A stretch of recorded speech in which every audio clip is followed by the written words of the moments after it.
Amen po ba? Praise God! Praise the Lord!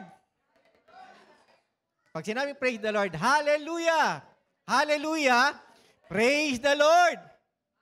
Okay, praise the Lord! Hallelujah! Praise the Lord! Praise God! Muli nating palakpakan ng Panginoon. Naalala ko po ang isang famous evangelist na si Morris Cerullo. Kung sino po yung nakakilala kay Morris Cerullo, ay famous evangelist siya ng mga 80s. At bagong Christian lang po ako nung naka-attend ako ng evangelism sa Araneta. And ang daming mga nanonood, ang daming mga uma-attend. Isang word lang niya na sinasabi, praise the Lord! Talagang nag-iiyakan na yung mga tao. Alam mo yun, yung kaluwalhatian ng Diyos na sa tuwing binabanggit na purihin natin ang Panginoon, ay talagang ang Diyos ang naitataas. Amen po ba? Di ba, meron nga mga churches na ang pangalan, yung pangalan mismo ng pastors, pangalan ng evangelist ang mga nakalagay, mga ministries nila. Sino pa talaga ang naitataas natin? JIL, ang ganda ng pangalan, Jesus is Lord. Ang pangalan na kanilang itinataas.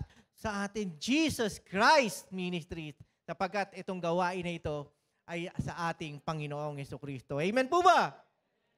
Hindi po yan Pastor Next Ministries. Hindi po yan Dave Abad's Ministry. Hindi po tayong tinataas dito. Ang Panginoon lamang. Amen. At kung ang gawain ay hindi sa Panginoon, kahit nag-e-enjoy pa sila, masaya pa sila, kung hindi si Lord ang tinataas, mabubuwag po yan. Pero kung ang Panginoon ang itinataas sa ating gawain, anuman ang mangyari, kahit siraan tayo, may ginagawa ang dyablo, hindi tayo kayang pabagsakin. Amen po? Dahil ang Panginoon natin kasama natin. Amen? Sige po, muli po nga natin palakpakan ng Panginoon yung bigay natin yung pinakamalakas na palakpak sa Diyos. Hallelujah! Purihin ka, Panginoon! Dakila ka, O Diyos! Dakila ka! Praise God! Buksan po natin ang ating Bible sa Isaiah 43 verse 1 and 2. Kaya natutuwa ako kanina habang nagpe-praise and worship tayo eh. Isaiah 43, 1 and 2, inawit natin kanina. Amen! Sabi ko, talagang message ng Lord to eh. Ano ba nakalagay sa Isaiah 43 verse 1 and 2? Israel, ito ang sinabi ni Yahweh, lumikha sa iyo, huwag kang matatakot sapagkat ililigtas kita. Tinawag kita, sa iyong pangalan, ikaw ay akin. Sino tinawag ng Panginoon dito? Sino yung mga unang tinawag ng Panginoon dito na sa panahon na ikaw ay lubog na lubog sa utang? Ang daming naninira sa'yo? Wasak na wasak ang buhay mo? Hindi mo na nga alam kung paano ka babangon eh. Amen? Ang daming nanlalait sa'yo. Ang daming nananakot sa'yo. Ang daming naninira sa'yo. Pero nung nakilala mo ang Panginoon, napawing lahat yun. Amen? Yung bang noon, takot na takot kang humarap sa mga tao, umiiwas ka, pero nung nakilala mo yung Panginoon, parang, kahit na anong gawin mo sa akin, basta nasa Panginoon ako. Amen! Kahit mura-murahin mo ako, hindi ako matatakot, magpapatuloy ako, basta nasa Panginoon ako. So, nung tinanggap mo ang Panginoon, nagkaroon ng pagbabago sa buhay mo. Amen! Ano sabi? Ano po uli natin sa verse 1? Nasa verse 6 po tayo. Verse 1. Yan pa rin dyan. Ay, naiba na. Isaiah 43 tayo. 43 verse 1. Nabago. Babanggitin ko yung verse bago nyo anuhin. Yan. Huwag kang matatakot sapagkat ililigtas kita. Pakitaas po. Medyo mabagal ba? Mabagal yung signal? Sige. Please bear with us kasi medyo bumabagal yung signal natin kaya mabagal ang akyat. Tinawag kita sa iyong pangalan, ikaw ay akin. Hindi niya sinabing, hoy, tinawag kita. Hindi. Danjo, tinawag kita. Amen? Ang sarap nun ha. David, tinawag kita. Pangalan mo ang binabanggit ng Panginoon. Ruben, tinawag kita, sabi ng Panginoon. I'm blessed ako kay Tatay Ruben eh. Alam niyo kung bakit? Binati niya ako one time nung nag-ano tayo kakamayan. Pastor, ba't hindi ka nakakurbata? Sabi na, hindi po ako yung speaker. May speaker po tayo. Oh, yan, gusto kitang nakakurbata. Kaya sabi ko kanina, nakakurbata na ako, Tatay Ruben. Alam mo, nakaka-bless na may mga taong nag-e-encourage sa'yo. Kahit may mga taong ayaw sa'yo. May mga taong nagsasalita ka sa harapan, ayaw makinig sa'yo. Iniiwasan ka, namimili. Pero kahit 10 lang, Lord, kahit ilan lang yung mga yan, I praise God na may nakikinig ng salita ng Panginoon. Subukan nyo magsalita sa harapan na walang nakikinig. Ang hirap ha? Sa Zoom nga lang eh. Naalala ko si Pastor Jimmy last Thursday na nag-message siya eh. Lahat naka-off ang camera. Aba, hindi ko alam sa inyo kung nakikinig kayo sa akin basta ito yung sinasabi ng Panginoon. Di ba? Ang hirap kaya nun.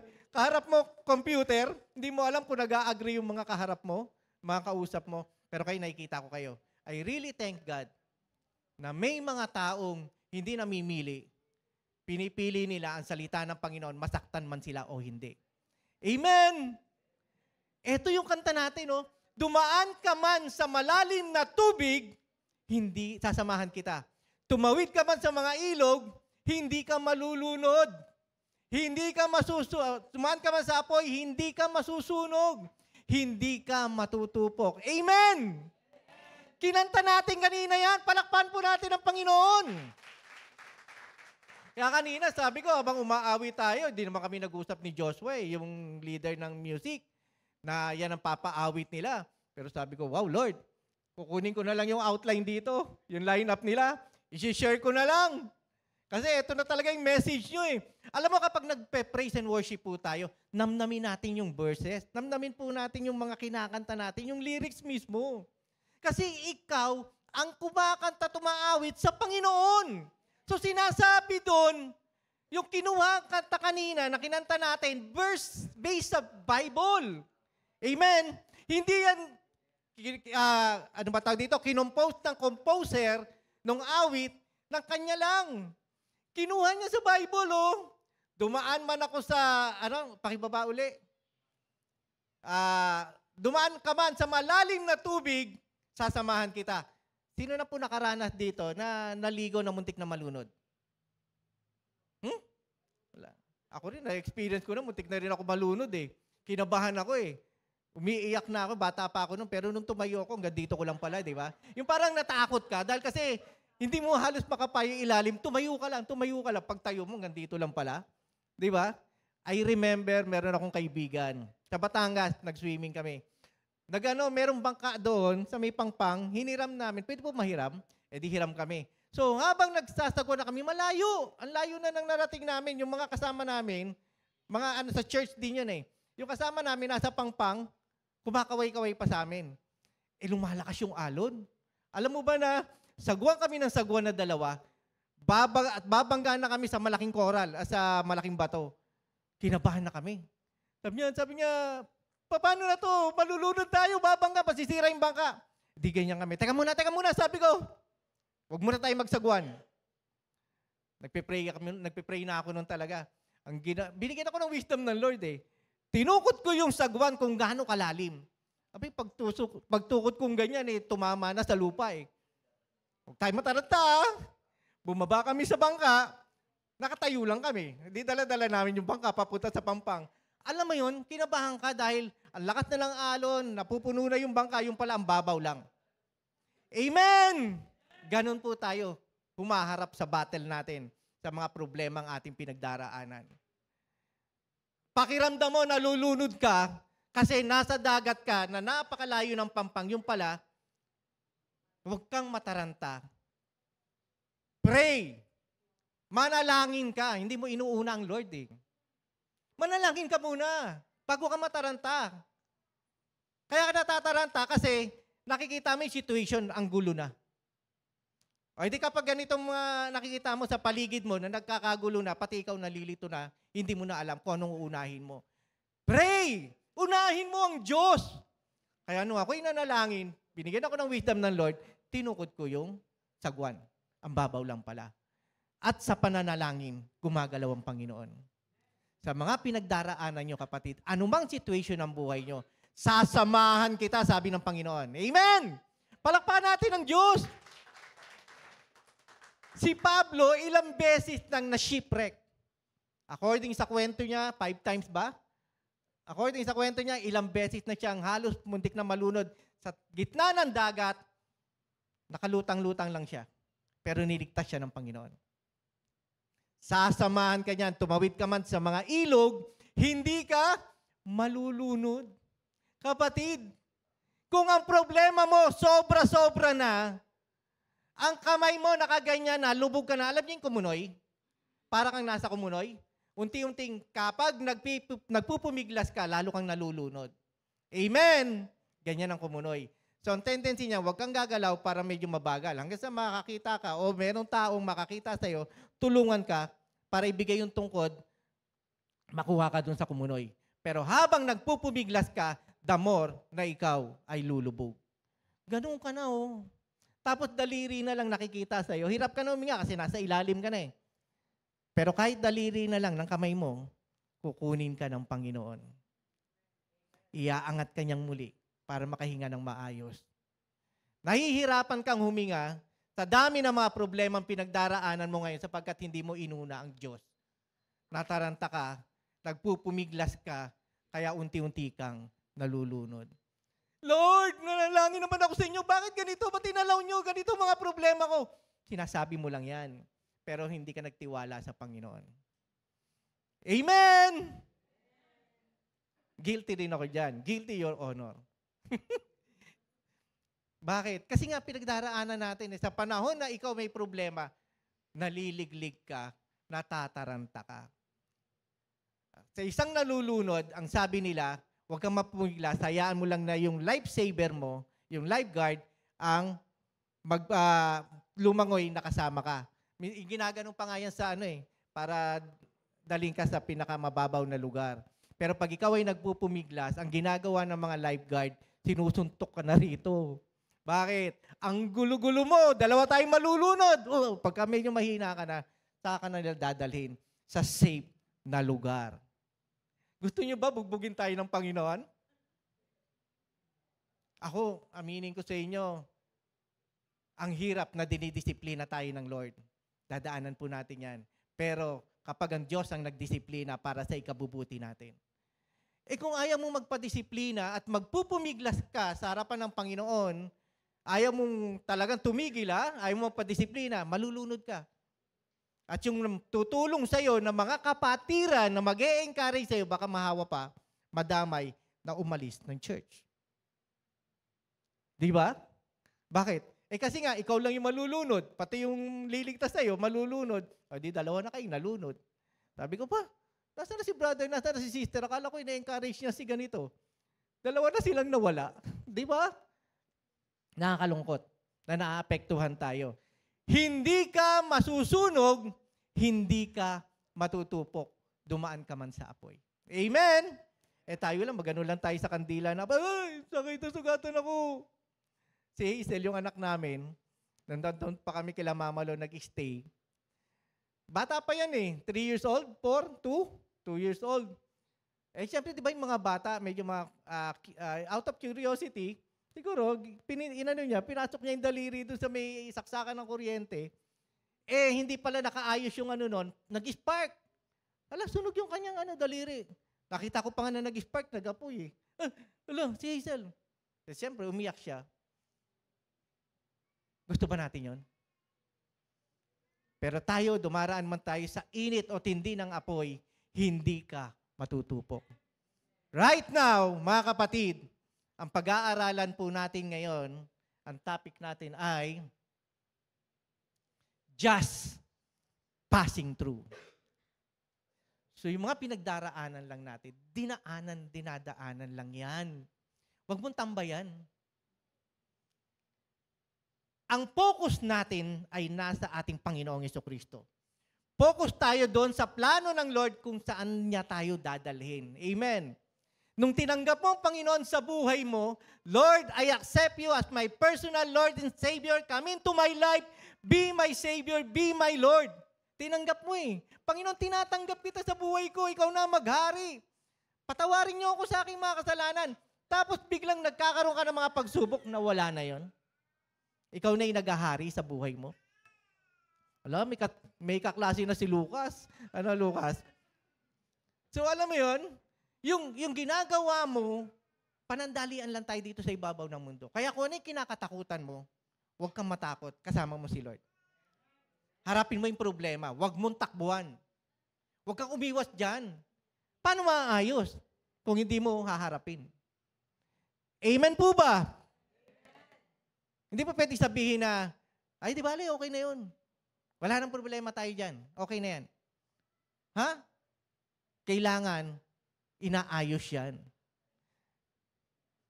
Ang ganda ng praise and worship natin kanina, mga kapatid eh.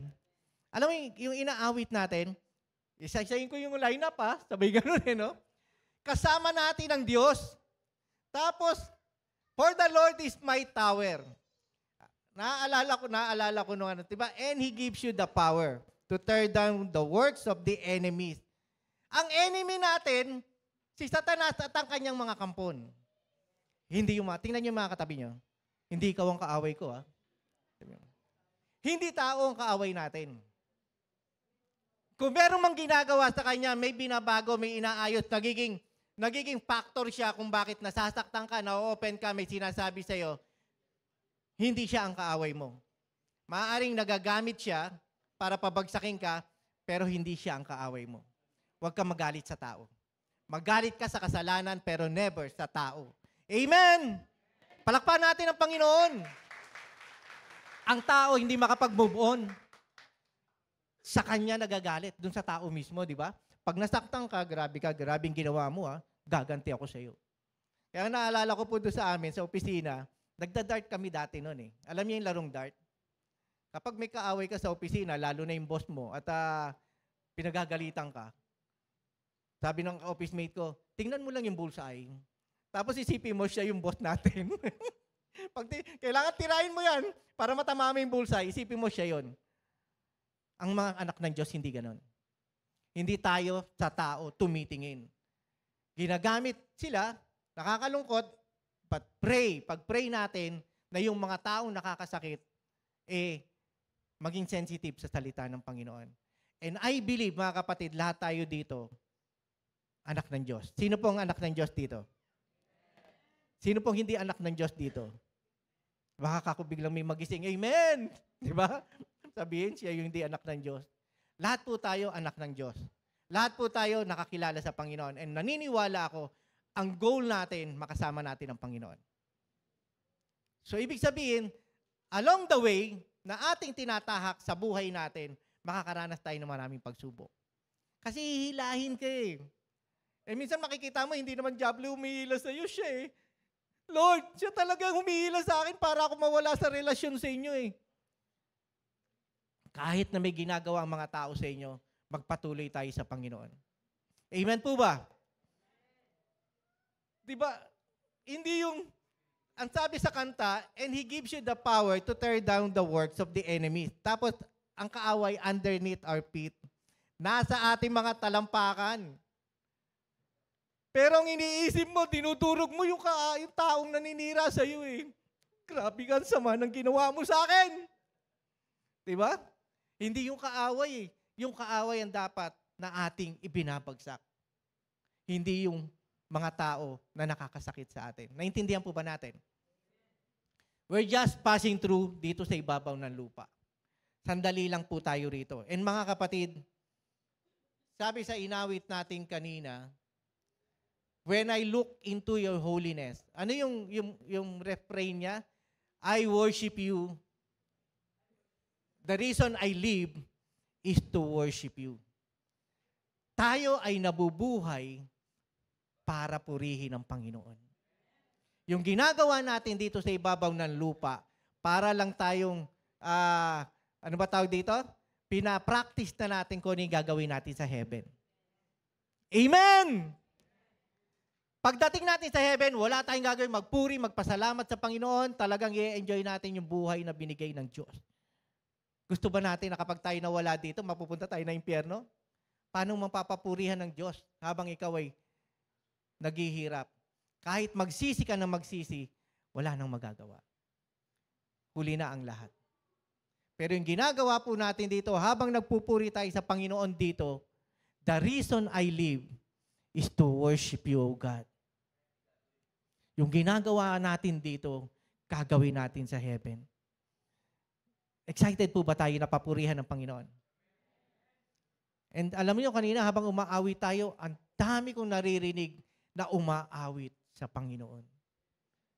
Pero ilan-ilan lang po tayo dito para tayo nagko-concert na marami tayong kasamang mga anghel na nagpupuri din sa Panginoon. Iba-ibang mga boses, pero ang gaganda ng mga boses. Kahit na pumipiyok na yung mga iba, yung maririnig mong boses ay angelic voice na napakaganda. The reason I live is to worship you. Lord, I offer my life to you. Tama ba? Binibigay mo yung buhay mo sa Panginoon? Everything. Ay, pakiano nga po yung mga lyrics. Gusto kong i-ano sa inyo yung lyrics ng Lord, I offer you. Mamaya ko na sana gagawin pero nililid na ngayon na natin gawin Di pa nga ako nakakapag-ano ng mga ibang verses. Sige po yung kanta na Lord, I offer you. Hindi nga na-post yung yung bridge. Hindi ko naman malaman kung ano yung sinasabi ni Brian kanina Pero mukhang mag-ano rin yun All my regrets, all my acclaims, ayan pa yung una na. The joy and the pain.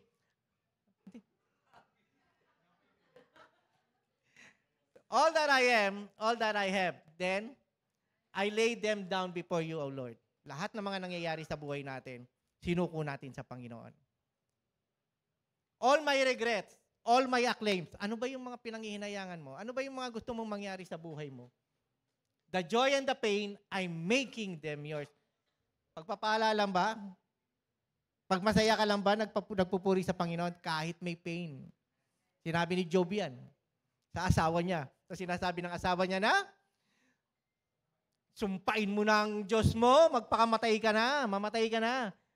The joy and the pain na ano natin sa Panginoon. Whether anuman ang nangyayari sa buhay mo. And then, I'm making them yours. Lord, I offer my life to you. Everything I've been through, use it for your glory. Everything I've been through, Lord, lahat ng mga pinagdaraanan ko sa buhay, ino-offer ko sa inyo. Pagtalikod natin sa Panginoon, dinadala pa rin natin Amen?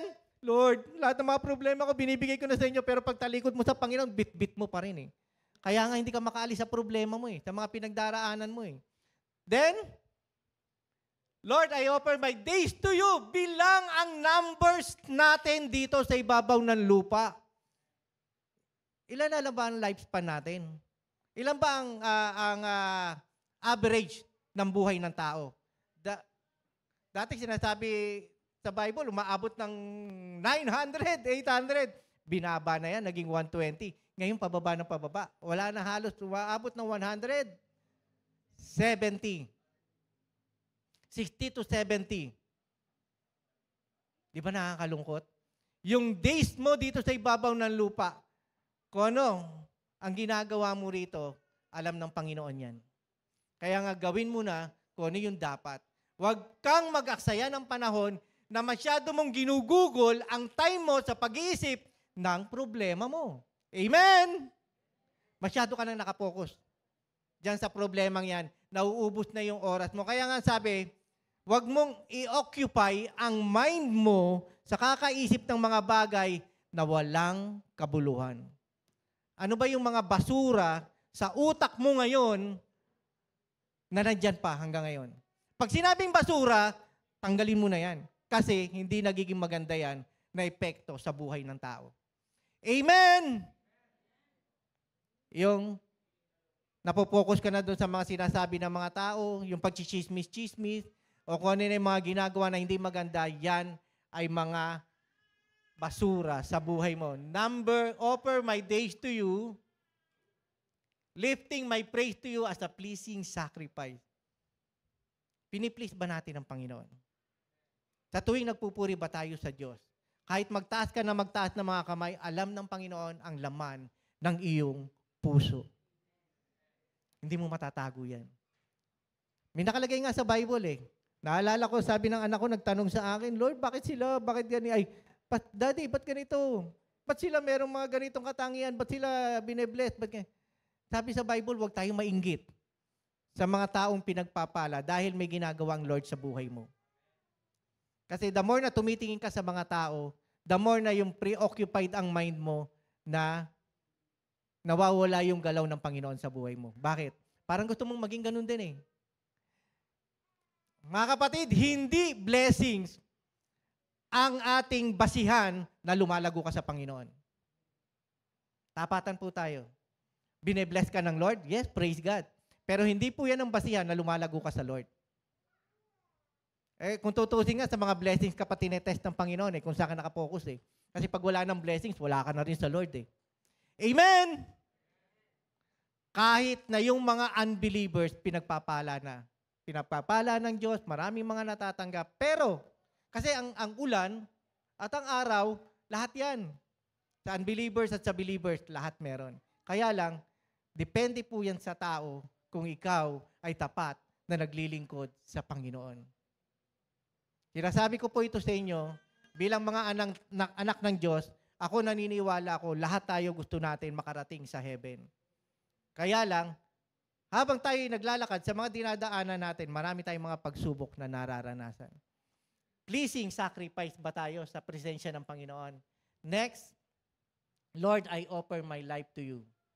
Everything, things in the past, things yet unseen, hindi mo pa nakikita, pero alam mong, yun yung gusto ng Lord sa'yo. Yung mga past na nangyari, kalimutan mo na yun. Do not dwell on the past. May problema ka, yung asawa mo, di ba? Nagkaroon kayo ng problema eh. Malapit na nga kayo magkahiwalay eh.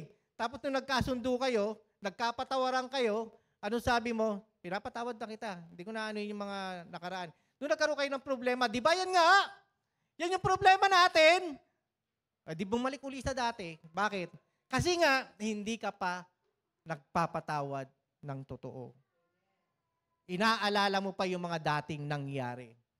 Things yet unseen, wishes and dreams that are yet to come true, yung mga plano ng Lord na pinangahawakan natin, may pag-asa tayo na mangyayari kasi kapag ang Diyos ang nangako, mangyayari ito. Amen.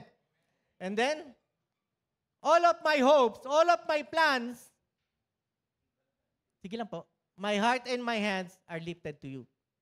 And then, Lord, I offer my life to you.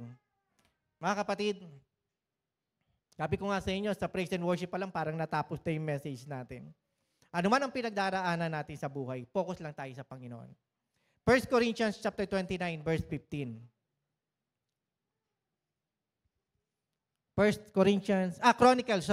Chronicles 29:15. 1 Chronicles 29:15. Panandalian lang po tayo dito. Kung tutusin, alien nga lang tayo dito eh. Alam niyo ba yung alien? Hindi yung alien na iba itsura. Kasi di ba, minsan pag nag-aano tayo, naalala ko, nung nag-aano tayo ng resume, yung biodata, may nakalagay na alien. Di naman ako alien eh, di ba? Yung pala, hindi ka taga rito, sa country na to, kaya alien yung iaano mo. Foreigner ka. Tulad ng aming mga ninuno, kami nga'y mga dayuhan at naglakbay lamang. Ang buhay namin sa daigdig na ito ay parang anino at pansamantala lamang. Mga kapatid, sandali lang tayo dito. Dumaraan ka man sa napakatindi mong pagsubok o nararanasan, panandalian lang yan. Panghawakan mo yung pangako ng Panginoon sa buhay mo. Yung promise ng Lord na makakasama natin siya sa heaven. Amen? Amen po ba? Palapakan natin ang Panginoon. Ano po ba ang mga comforting promises ng Panginoon sa atin? Number 1, He is our shelter and stronghold. Na pwede nating mapuntahan na lugar kung saan magkakaroon ka ng kapayapaan. And stronghold, panghahawakan mo ang lahat ng mga salita na sinabi niya sa atin. When we feel we cannot stand on our problems, trust God. Kung pakiramdam mo na hindi ka na makabangon, hindi ka na makatayo sa matindi mong problema, magtiwala ka lang sa Panginoon. Amen. Alam ko, marami sa atin dito, okay, sinasabi lang ng Panginoon. Ini-impress ng Panginoon. Marami sa atin dito, yung puso niya parang kandila na natutunaw na. Kung sino man kayo, alam niyo kung sino kayo doon. Yung nagda-doubt na kayo sa personal relasyon niyo sa Panginoon, na para bang hindi niyo nakakayanin yung mga problemang nararanasan niyo. Kapatid, kung sino ka man, o kung sino man tayo, magtiwala tayo sa Panginoon. Hindi natin kaya ang battle. Ang battle ay sa Panginoon. So, kung hindi mo man kaya yung mga problema, hindi talaga natin kaya yan. Idulog natin sa Panginoon. Psalms 23 verse 4. Dumaan man ako sa libis ng kamatayan, wala akong katatakutan. Pagkat ika'y aking kaagapay. Pakiano sa King James Version. Ay sige, ano muna natin. Ang tungkod mo at pamalo, aking gabay at sanggalang. Pakiano sa NKJV. Napakagandang verse sa paborito kong passage, Psalms 23. Habang inaawit, habang ginagawa ni David yung kanta na ito, The Lord is my shepherd. Talagang kinukumpara niya ang sarili niya bilang isang shepherd na ang Panginoon ay ang aking shepherd. So pag may dumaraan ng mga matinding problema, yung tupa niya, ano yun sila ng leon at ng oso, siya ang humaharang at pumapatay sa leon para hindi makain yung kanyang mga tupa. Habang sinusulat niya ang kanta na ito, naaalala niya ang Diyos na hindi nagpabaya kay Haring David. Sa panahon na siya ay tinutugis ni Haring Saul para patayin. Sa panahon na maraming naninira at nanlalait kay Haring David, inawit niya to, The Lord is my shepherd. And sa verse 4, sabi niya rito, Yea, though I walk through the valley of the shadow of death, I will fear no evil, for you are with me, your rod and your staff, they comfort me. Alam niyo po ba yung valley of the shadow of death? So yung mga tupa na nasa libis ng kamatayan, malalim yan, bangin yan, ang tupa ay inanong hayop na meek. Walang gagawin niyan kundi parang sumunod lang. Parang ganun lang. Kaya kapag yan ay napaganyan, dire-diretso yan, babagsak, mamamatay ang tupa. Pero sabi ni David, para akong tupa, Panginoon, na dumadaan sa libis ng kamatayan, pero kukunin mo yung rod mo at aalalayan ako para hindi ako mahulog sa bangin. Sino na yung nasa bangin dito? Na malapit ka ng madulas at malunod at mahulog sa bangin. Mga kapatid, inaalalayan ka ng Panginoon. Naaalala ko po, sa panahon ni Moses, na kinonquer na nila ang promised land, nag-ano sila ng mga lugar na yung refuge. Kapag yung mga tao na nakapatay ng walang kasalanan, hindi sinasadya, pwede silang pumunta doon sa city of refuge. Ano po yun? Papasok sila doon, hindi sila magagalaw nung mga tumutugis sa kanila. Halimbawa, napatay yung mahal mo sa buhay, yung kapamilya mo, tapos yung pamilya nito gagante, hahabulin ka, hindi mo naman sinasadya, doon ka sa city of refuge na inilaan. Hanggat hindi namamatay yung high priest, hindi ka lalabas. So, ano ibig sabihin doon? Nandun lang sila sa lugar kung saan mag-i-stay sila, wala akong kasalanan. Dadalhin ka ng Panginoon doon sa panahon na wala kang kasalanan pero nilalait-lait ka. Sinisiraan ka. Lord, naglilingkod naman ako sa iyo, ba't nararanasan ko to? Ang ganda ng puso mo eh.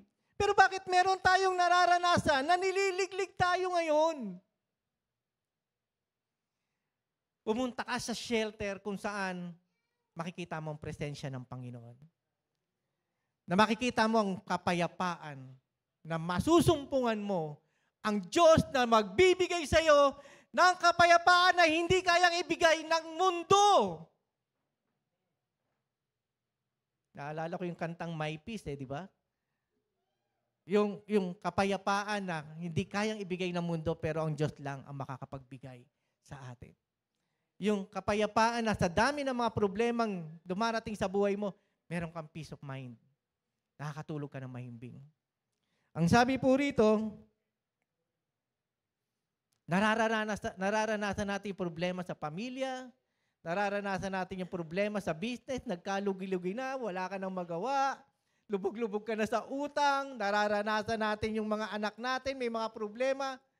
Sa panahon na pinagdaraanan natin yan, huwag mong tambayan. Tuloy lang ang relationship mo sa Diyos. Di ba sinasabi natin, pakipray naman ako sis, pakipray naman ako bro. May pinagdaraanan ako ng ganito. Ikaw din. Walang masamang magpa-pray sa ibang tao, sa mga kapatiran. Pero ikaw, mag-stand ka sa pananampalataya mo na meron kang Diyos na aalalay sa iyo. Amen? Palakpakan po natin ang Panginoon. Kahit anong sakit pa yan, kahit may karamdaman ka na cancer, may karamdaman ka na wala ng lunas, kapatid, pagkasama mo ang Diyos, meron kang kapayapaan. Dahil anuman ang mangyari, hindi mo susukuan yung relasyon mo sa Panginoon. Sinabi ko nga kay Noemi, sabi, may mga pinagdaraanan kami, sa pamilya din namin, may situation sa church, may mga nararanasan. Pag-pray lang natin. Bahalang Panginoon gumalaw. Dumarating na nga ako sa point din na parang gusto ko na rin, alam mo yun, pero sabi ko, Lord, wala kang sinasabing aalis ako. Tapos naisip kong bigla, yung mga pinagdaanan ko sa church na mga dati ko napuntahan. Una ko napuntahan, yung isang church na okay ang relationship namin Family talaga Kaya matindi yung pagka sa akin ng kaaway noon Alam mo kung bakit? Lahat kami mga leaders, meron kaming concern. Sinabi namin sa asawa ng pastor, sige, pag-usapan natin, mag-meeting tayo. So, nung nag-meeting kami, kasama namin yung asawa ng pastor. Ang concern namin, maayos yung problema. Mga leaders, mga leaders. So, usap-usap kami, sabi ng asawa ng pastor, sige, pag-usapan natin. Pagdating ng meeting, nabigla kaming lahat. Dahil yung asawa niya, kumampi siya doon sa asawa niya na pastor. Lahat kami namangha. Teka muna, ano nangyari sa pinag-usapan natin? Akala ko para maayos, para magkano. Inano kami lahat. Kami may problema, kami mga leaders. So, nangyari, umalis lahat ng mga leaders. Kasi talagang hindi maganda yung pag-uusap. Tama ang kasabihan. Mawala ka man, sa posisyon mo, may papalit sa iyo. Pero kapatid, kung yung gawain para sa Panginoon, magpapatuloy yan. Pero kung hindi yan para sa Panginoon, at ang tao tinataas dyan, babagsak yan. Nakakalungkot. Siyempre, ilan-ilan na lang sila. Mga members, pati yung hinahawakan niya na board of directors. Yung mga board of directors, pinagpipili ng pastor kasi mayaman, may kaya, siyempre para makatulong sa church. So sila ang natira. Nagulat sila, bakit nawala yung mga leaders? Ano nangyari? Siyempre, pinaliwanag ng pastor na ganito nangyari, ganyan, nabaliktad lahat. So matotal, nagpatuloy sila, pero wala na sila ngayon. Nakakalungkot, hindi ba? Nakakalungkot. Na yung sinimulan ng Panginoon, hindi natapos ng maayos. Actually, ang ganda ng sinimulan. Ang ganda ng simula, pero bakit natapos ng hindi maganda? Kasi nga, along the way, na dinadaanan, may mga nangyari. Naging mayabang, naging hambog, mapagmalaki, kung ano nung nangyari, hanggang sa siya na yung naitataas, hindi na ang Panginoon. Kapatid, yung buhay natin, ang ganda ng panimula. Ang dalangin ko, magtapos sa maayos at makuha natin yung crown of glory na binibigay sa atin ng Panginoon sa takdang panahon. Amen po ba? Sabi ko, kapag ako umalis, saan ako pupunta? Ayokong umalis. Pwede ako mag-step down, pero hindi ako alis ng JCM. Ano sabi ng Panginoon? Magpatuloy ka. Kaya ako nalulugod ako, dahil ang Panginoon na nagpapalakas sa atin para tayo magpatuloy. Amen po ba? Amen po ba? Palakpakan po natin ang Panginoon. Hindi tao ang kaaway natin. Ang Panginoon ang tutulong sa atin, ipapakita sa atin kung bakit natin nararanasan ang mga sitwasyon sa buhay natin para kapag bagsakin, hilahin ang kaaway na hindi mo makuha yung plano ng Lord sa buhay mo. Sabi po rito, number 2, compassionate God and great is His unfailing love. He is a compassionate God. Grabe yung pagtingin niya sa atin sa mga sitwasyon na ating nararanasan. Ito nga po yan, Lamentation 3:31 to 33. Mahabagin si Yahweh at hindi niya tayo itatakwil habang panahon. Next. Bagamat siya'y nagpaparusa, hindi naman nawawala ang kanyang pag-ibig. Hindi niya kayo pinaparusahan dahil ayaw niya sa inyo. Dahil ayaw niya sa atin.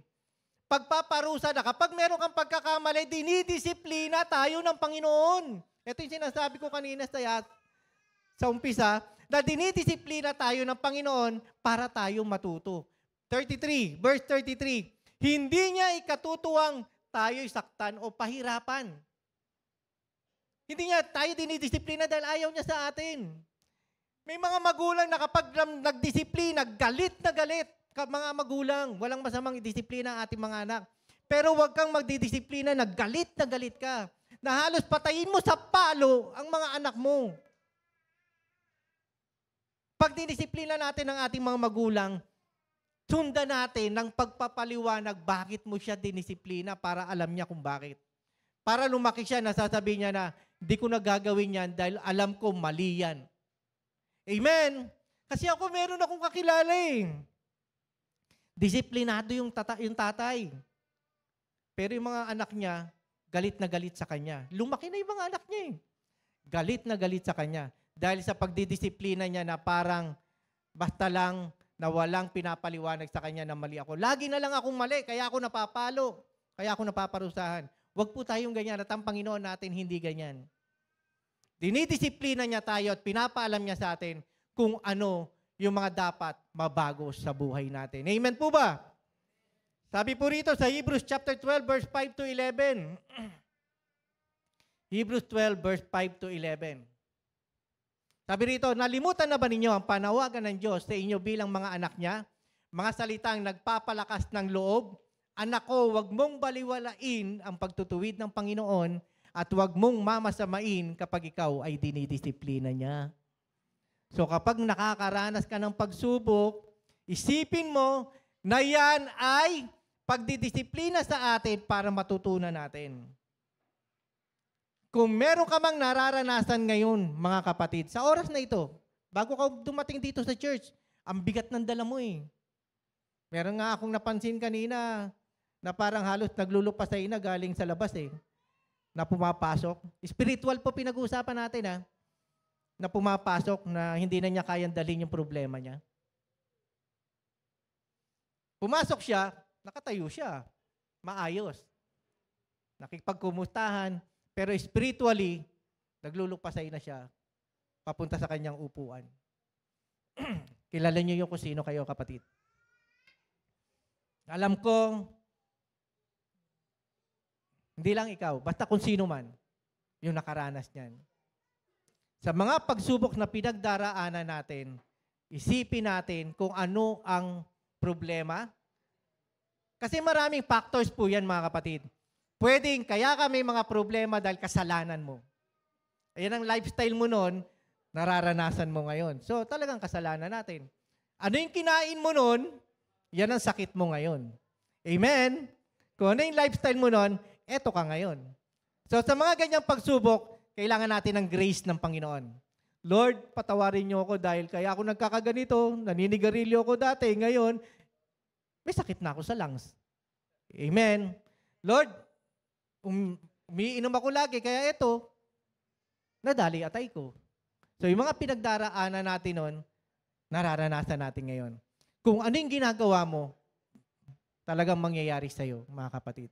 Pero check din natin, minsan dumarating sa mga buhay Kristiyano na katulad ni Job na wala namang kasalanan, pero dumaan sa mga pagsubok. Dinaraanan natin yan, mga kapatid, dahil gusto ng Panginoon na matutunan natin para tayo maging matagumpay. Pine-prepare ka sa isang bagay na gustong gawin ng Panginoon sa'yo. Preparation lang pala. So sa panahon na meron kang dinaraanan, just passing through sa lugar na ito, para mapagtagumpayan mo yon dahil merong gagawin ng Lord sa'yo pagkatapos. Ngayon, pag hindi mo mapagtagumpayan yan, bagsak ka sa test.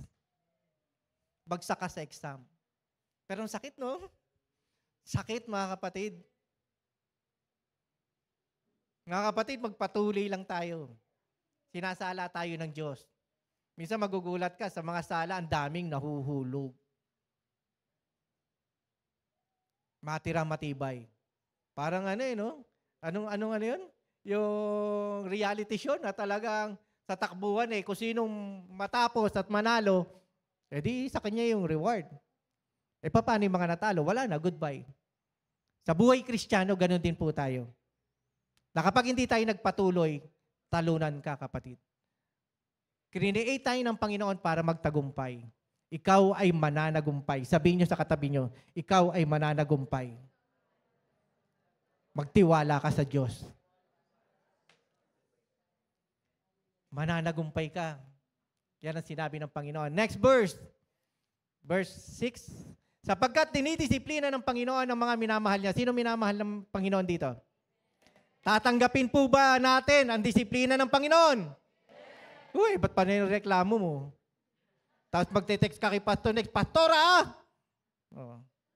Huwag niyo i-text si Pastor Nex Kumustahin niyo siya? Pastor, kumusta? Pero huwag niyo naman bigyan ng problema. Hayaan niyo pagdating na lang dito. Sabay ganun no? Sapagkat tinidisiplina ng Panginoon ang mga minamahal niya at pinapalo ang itinuturing niyang anak. Kaya kung hindi ka tunay na anak, wala, parang easy-easy ka lang. Para ine-enjoy mo, pinag-ehele-hele ka, dinuduyan ka no? Pagtingin mo sa likod, ang nagduduyan sa'yo, may mga sungay.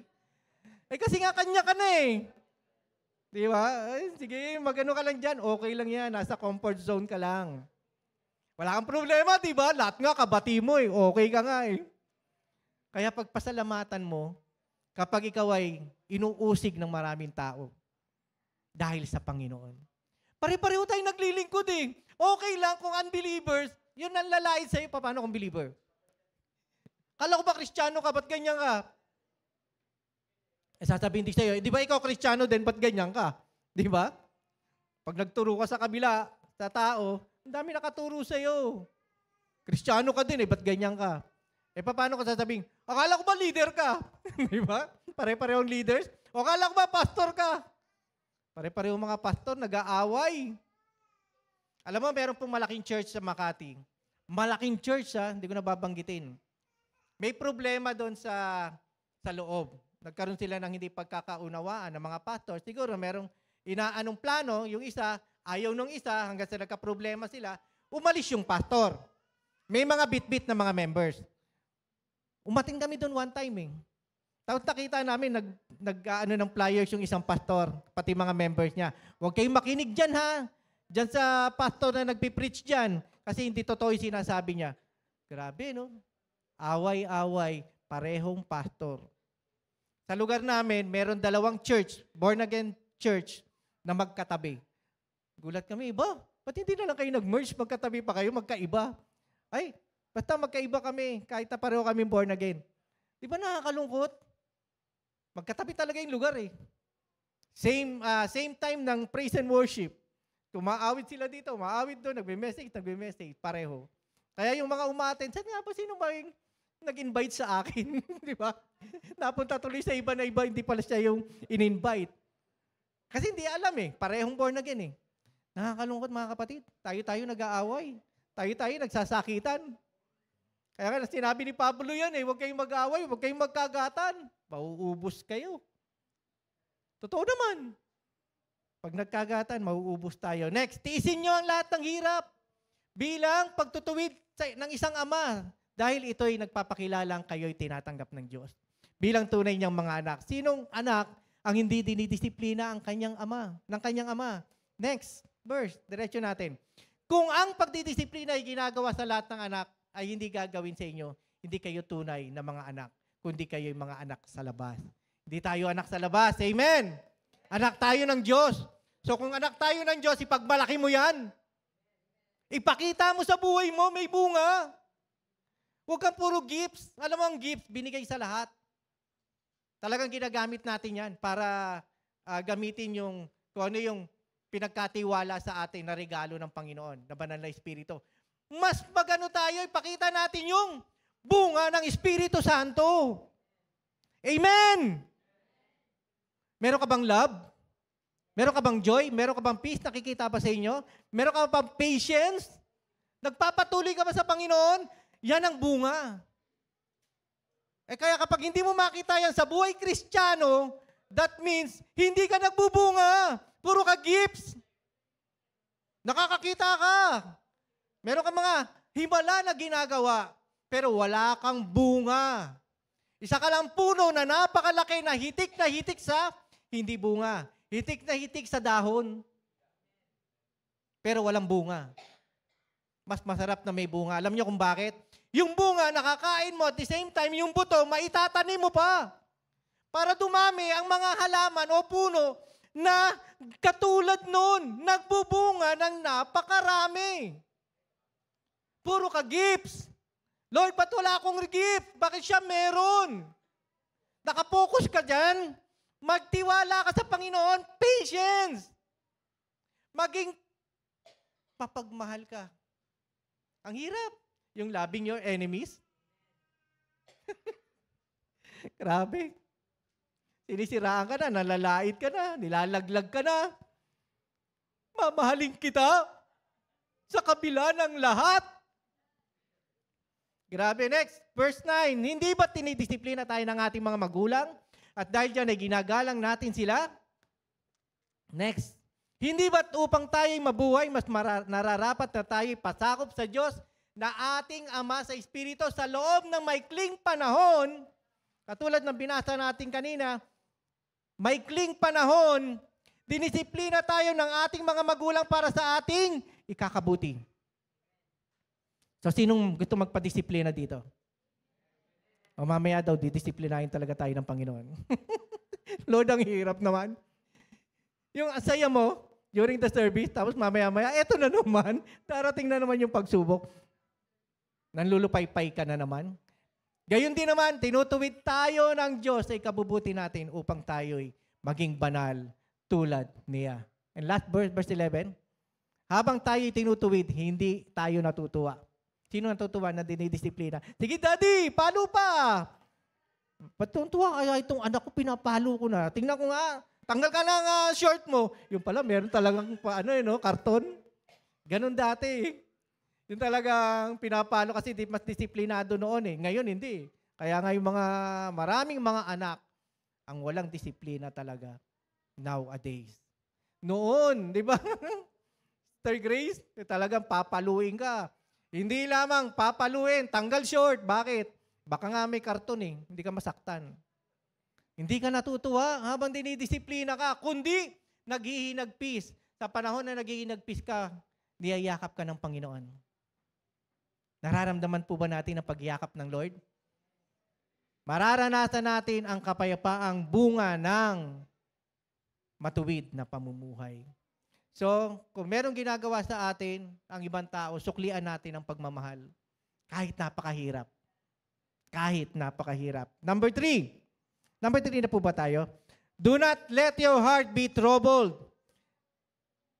Do not let your heart be troubled. Jesus has already prepared a place for you in heaven. So, He is our peace. John chapter 14, verse 1 to 3. Huwag kayong mabalisa. Huwag kayong mababalisa, ha? Jerry, huwag kang mababalisa, ha? Patuloy tayo sa Panginoon, ha? Sumampalataya kayo sa Diyos. Sumampalataya din kayo sa akin. Sige lang, sa bahay ng aking ama ay maraming silid. Kung hindi ito totoo, sasabihin ko ba na pupunta ako roon upang ipaghanda ko kayo ng inyong matitirhan? Verse 3, at kapag naipaghanda ko na kayo ng matitiran, ako'y babalik at isasama ko kayo upang kayo'y makapiling ko kung saan ako naroroon. Mga kapatid, nakaprepare na yung place para sa inyo sa heaven. Magpursige tayo na makamtan yun. Dahil dito sa ibabaw ng lupa, marami kang pinagdaraan ng pagsubok. Parang sunod-sunod. Hindi ka pa tapos dito sa problemang ito, meron ka na namang mararanasan. Tapos sisisihin mo ibang tao. Dahil sa kanya, hindi na ako naglilingkod ngayon. Wag. Dahil pagdating nga natin sa heaven, hindi naman sasabihin ng Lord, sino ba nagsabi sa akin nun? Na hindi si Noemi yata, na hindi sasabihin ng Lord sa iyo, or si Pastora Ann, na hindi sasabihin ng Lord sa iyo na, tama, ay kahapon, yung sinabi mo, na hindi sasabihin ng Lord sa iyo na yung mga bakit ano nangyari? Nasa na si ganito, nasa na si ganyan. Di ba? Where is my bride? Nasa na yung aking mapapangasawa? Tanong mga kapatid, where are you now? Nasaan ka na ngayon sa relationship mo sa Diyos? Personal na relasyon po yan. Kaya huwag niyong hayaang maagaw ng kaaway sa inyo yung salvation na binigay sa inyo ng Panginoon. Amen! It shows that the victory has already won by Jesus Christ. Tapos na! Pinananalo na ng Panginoon yan. Nakaprepare na yan, David, ito na yung lugar para sa iyo dito sa heaven. Amor, ito na yung lugar para dito sa iyo. Ruben, ito na. Lahat tayo, ito na. Focus ka dito, Ito yung para sa iyo. Meron ba sa inyo dito ng mga magulang na, halimbawa, magpapatayo ka ng bahay na, anak, etong room na to sa iyo. Di ba excited ka? Ginagawa pa lang yung bahay, alam mo, may room ka na. Ganon din tayo. Huwag tayong padadala doon sa mga pinagdaraanan mo ngayon. Siya yung ating, eto sabi ko sa inyo, ako natutuwa talaga Talagang confirm lahat Ay, sa Psalms 84 verse 10, kahapon may pinost ang media patungkol sa service natin. Ay nakakatuwa dahil ito yung verse na nakalagay doon. Kasama doon sa message na prepare ko. Sabi rito, kahit isang araw lamang, mas gusto ko sa templo mo kaysa sa 1,000 araw na iba ang tahanan ko. Gusto ko pang maging bantay sa pinto ng iyong templo kaysa ako'y tumira sa bahay ng mga palalo. Alam mo, inano ko na rin dyan, sabi ng Samso, kahit doon lang ako, gatekeeper lang ako sa heaven, masaya na ako kaysa mapunta ako na impyerno. Amen. Mas gusto ko maging tagabantay kaysa mapunta ako na impyerno. Kaya wag nating hayaan na tayo ay mapunta sa impyerno na hindi yon ang gusto ng Panginoon sa atin. Number 4, He has given us victory through our Lord Jesus Christ. Victorious na po tayo. 1 Corinthians 15:57 to 58. 1 Corinthians 15:57 to 58. Sabi rito, magpasalamat tayo sa Diyos sapagkat tayo binibigyan niya ng tagumpay. Sino man na nagumpay dito? Sinong kasama ang Panginoon? I-declare mo, victorious ka. In the name of Jesus. Mananagumpay ka, hindi ka talunan. Ang umaayaw, ang natatalo, talunan talaga yan. Pero ang nagpapatuloy ang siyang nagwawagi. Amen. Binibigyan niya ng tagumpay sa pamamagitan ng ating Panginoong Jesucristo. Kaya nga mga minamahal kong kapatid, magpakatatag kayo at huwag batinag. Lord, nangihina na ako Hindi ko na alam, yung tuhod ko nangangatog na. Bumibigay na. Magpatuloy tayo, magpakatatag at huwag matinag. Focus! Focus sa Panginoon. Pag preoccupied ka ng maraming problema, hindi ka makakapanalangin ng maayos. Pag preoccupied ka ng mga pinagdaraanan mo sa buhay, hindi ka makakapagbasa ng Bible. Hindi ka nakapokus sa Panginoon. Maging masipag kayo sa paglilingkod sa Panginoon dahil alam nyong hindi masasayang ang inyong paghihirap para sa Kanya. Pero bakit naglilingkod tayo sa Lord? Ang dami natin pinagdaraanan. Ang ganda ng puso mo Nagsiserve sa Lord Pero ba't nararanasan mo na parang hinihila ka palabas ng church? Huwag kang patitinag. Magpakatatag ka. Gusto ng Panginoon na malagpasan mo yung pagsubok ng may katagumpayan. Palakpakan po natin ang Panginoon. Hindi masasayang ang lahat ng iyong pinaghirapan dahil nagpapatuloy ka sa Diyos. Totoo, maapektuhan ka. Pero hindi ibig sabihin, ayawan na. Amen! Maapektuhan ka, pero hindi ibig sabihin, hindi ka na magpapatuloy sa Lord. Magpatuloy tayo sa Panginoon, mga kapatid. Malapit na rin po tayo magtapos. Tatiyaan ko na lang in passing. Number 5, He is the resurrection and the life. John 11:25. Sabi rito, He who believes shall see life, have faith in God. Sabi rito, sinabi sa kanya ni Jesus, ako ang nagbibigay buhay at muling pagkabuhay. Ang sino mang sumasampalataya sa akin, hindi mamamatay. Kahit mamatay ay muling mabubuhay. So, sa mamatay o mabuhay, sa Panginoon tayo. At ano man ang mangyari, kapag tayo nawala sa mundo, kasama natin ang Panginoon. Amen. Sino pong naniniwala dito?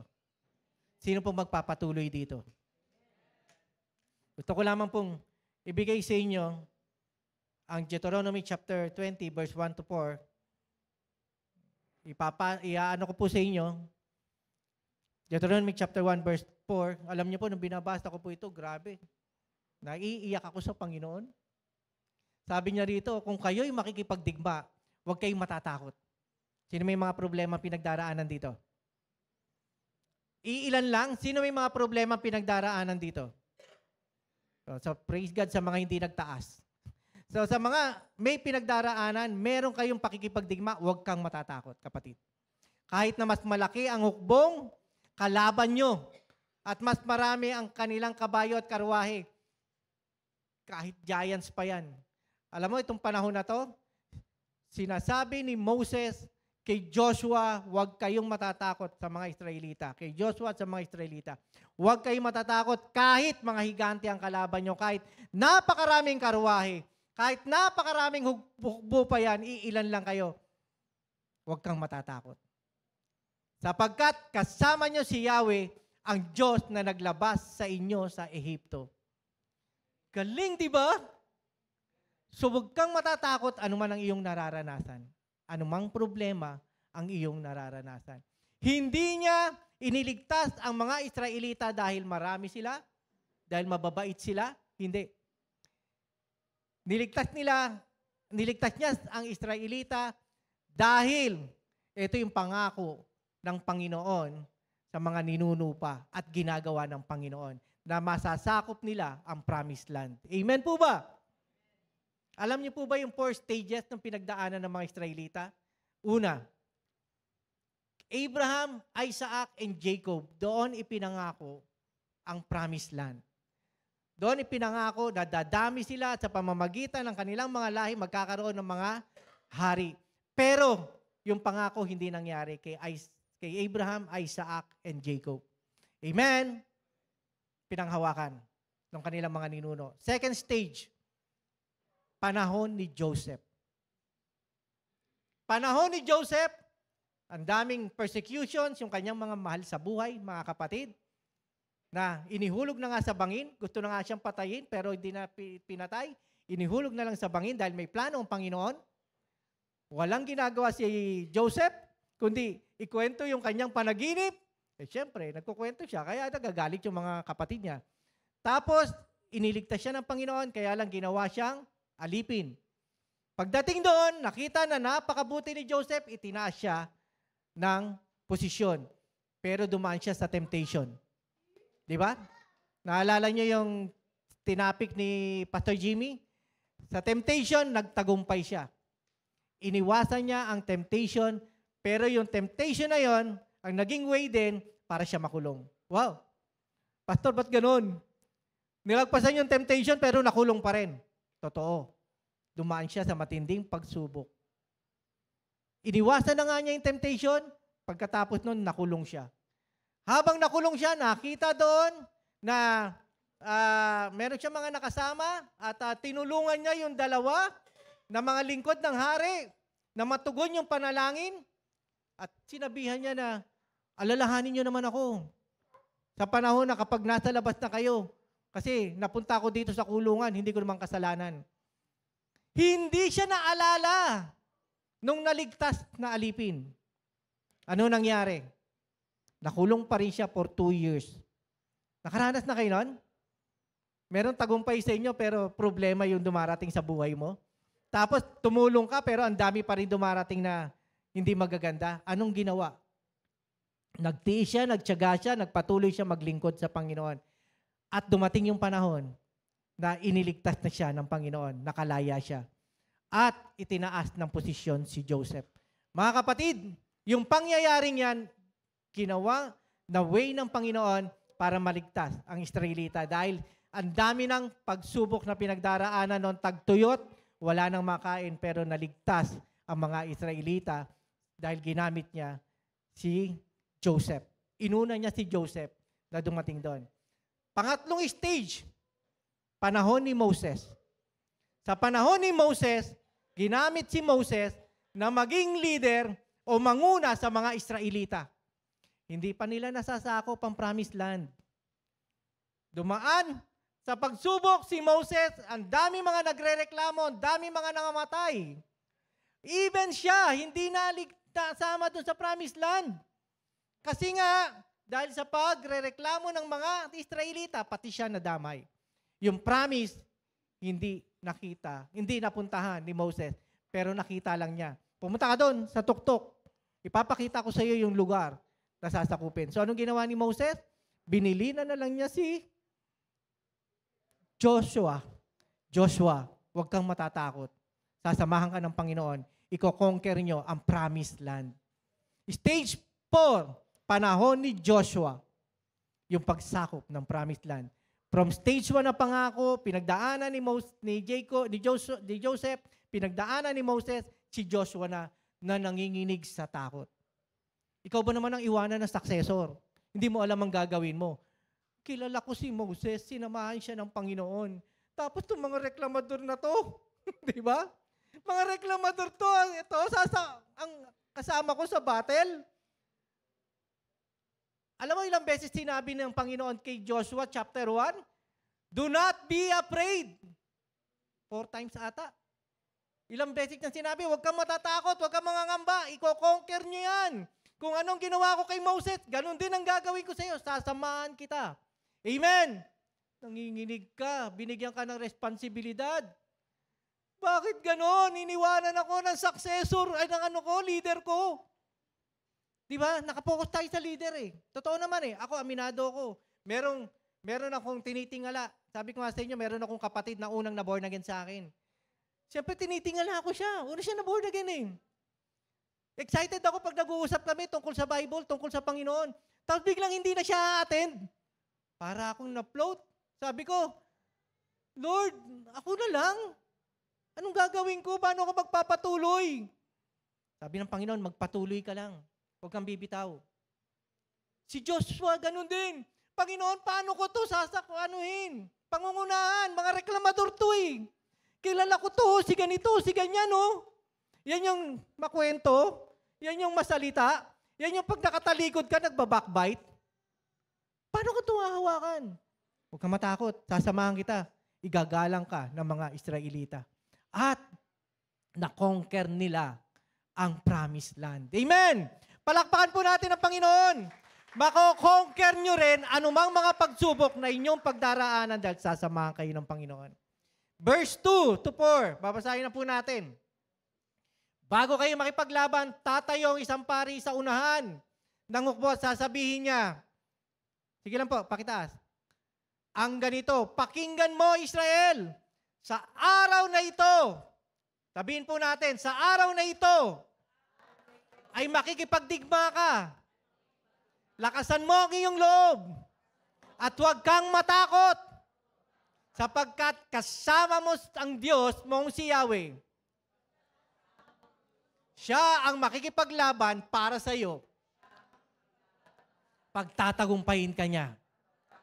Palakpakan po natin ang Panginoon. A declaration sa buhay natin. Pakiano ulit sa verse 2. Verse 2. Balik po tayo sa verse 2. Deuteronomy 20 verse 2.